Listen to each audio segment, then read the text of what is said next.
Президент Садыр Жапаров бүгүн Кытай Эл Республикасынын төрагасы Ци Цзиньпинди 70 жылдык мааракеси менен куттуктады. Садыр Жапаров Ци Цзиньпинге чын ден соолук жана жооптуу мамлекеттик ишинде андан аркы ийгиликтерди, ал эми дос Кытай элине бакубатчылык, тынчтык жана өркүндөөнү каалады. Министрлер кабинетинин төрагасынын биринчи орун басары Адылбек Касымалиев ардактуу конок катары Санкт-Петербургда өтүп жаткан 26-чы Петербург эл аралык экономикалык форумуна катышуунун алкагында Кыргызстан-Россия бизнес диалогун ачты. Адылбек Касымалиев өз сөзүндө белгилегендей, Петербург форуму иш жүргүзүп жаткан бүткүл мезгил ичинде Россия-Индия, Россия-Кытай, Россия-Бириккен Араб Эмираты, Россия-Латын Америка бизнес диалогторунун алкагында биринчи жолу Кыргызстан-Россия бизнес диалогу өтүп жатат. Бул кыргыз-орус кызматташтыгы стратегиялык өнөктөштүн сапаттык жаңы деңгээлине көтөрүлгөндүгүнүн далили.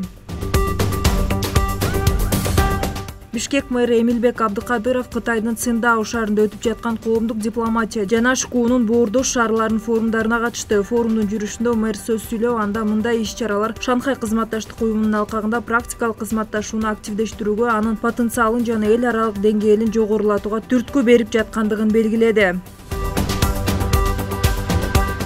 Жогорку кеңештин төрагасынын орун басары Жамиля Исаева баштаган эл өкүлдөрү Айбек Маткеримов, Улукбек Ормонов, Балбак Тулебаев, Эмил Токтошов жана Нуржигит Кадырбеков, ошондой эле Борбордук Азиядагы саясий партиялардын өкүлдөрү Пекин шаарында өткөн Кытай Борбордук Азия саясий партияларынын диалогунун биринчи жыйынына катышты. Иш-чараны ачып жатып, Кытай коммунисттик партиясынын Борбордук комитетинин эл аралык иштер бөлүмүнүн башчысы Лю Цзянчао мырза ККП менен Борбордук Азиянын саясий партияларынын ортосундагы мамилелерди узак жана жемиштүү тарыхына токтолуп, биргелешип өнүгүүдөгү алардын жоопкерчилигин баса белгиледи. Бишкекте USAID'тин конкуренттүү ишкана долбоорунун аякташына арналган экспо көргөзмөсү өттү. Көргөзмөгө түрдүү тармактардан 40тан ашык долбоордун өнөктөшү өз продукцияларын коюшкан. Айыл чарбадан баштап тамак-аш, өнөр жайына, билим берүү жана тиги өндүрүшүнө чейин. Ошондой эле көргөзмөдө 9 кризистик борбор өздөрүнүн продукцияларын көрсөтүштү. Алар долбоордун колдоосу менен өз өндүрүшүн ишке киргизишкен.